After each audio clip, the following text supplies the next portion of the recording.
Mon général, bonsoir.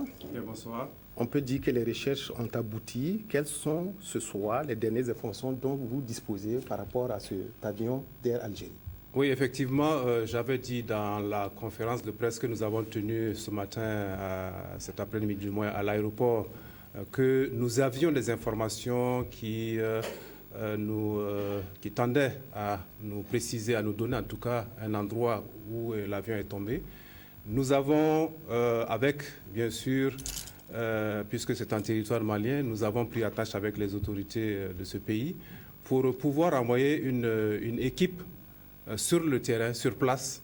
Et cette équipe est partie pour rencontrer d'abord nos informateurs et amener nos informateurs sur les lieux de l'accident. Effectivement, cette mission a trouvé sur place les débris de l'avion.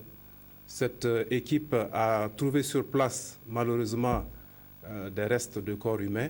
Nous n'avons pas pu évaluer exactement ce qu'il en est, compte tenu du fait que la nuit commençait à tomber. Et cette équipe, en tout cas, nous a confirmé qu'elle a vu l'avion, elle a vu l'épave de l'avion complètement calcinée et complètement éparpillée sur le terrain. On parle de 140 km au nord de Djibo. Oui, la position exacte est celle-là. Elle est à peu près à 140 km au nord de Djibo, en territoire malien, mais au sud de Gao. Alors, mon général, vous avez dit qu'on a vu les débris de l'avion, on a vu également des corps calcinés. Est-ce qu'il y a des survivants, si l'équipe a pu déjà faire... Malheureusement, notre équipe n'a vu personne sur les lieux. L'équipe n'a pas vu de survivants sur les lieux. Est-ce qu'il y a eu des survivants qui sont allés, qui ont été récupérés, enfin qui ont été secourus? Je ne pense pas, parce que sur place, il n'y avait personne aux alentours. Et malheureusement, l'équipe n'a vu aucun survivant. Alors, il y a toutes sortes de spéculations qui se déroulent autour de ce crash de l'avion d'Air Algérie. Certains parlent d'attentat parce que c'est tombé au nord du Mali et comme on sait que la situation est trouble là-bas, est-ce que ces spéculations-là sont fondées? Est-ce que vous ne les battez pas en brèche? Je peux dire que ce qui est sûr, c'est qu'il y avait l'orage. Et je pense que cela pourrait être la cause de l'accident. Parce que l'avion a effectivement dévié de sa trajectoire. L'avion, le pilote, je crois, le commandant de bord, avait dit qu'il évitait, il était en train d'éviter l'orage.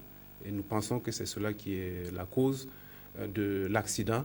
Bien sûr, en attendant que d'autres précisions, que les enquêtes qui vont s'ouvrir ne nous disent autre chose. Alors, très rapidement, mon général, quelles sont les prochaines missions de la cellule de crise mise en place à l'aéroport international de Ouagadougou?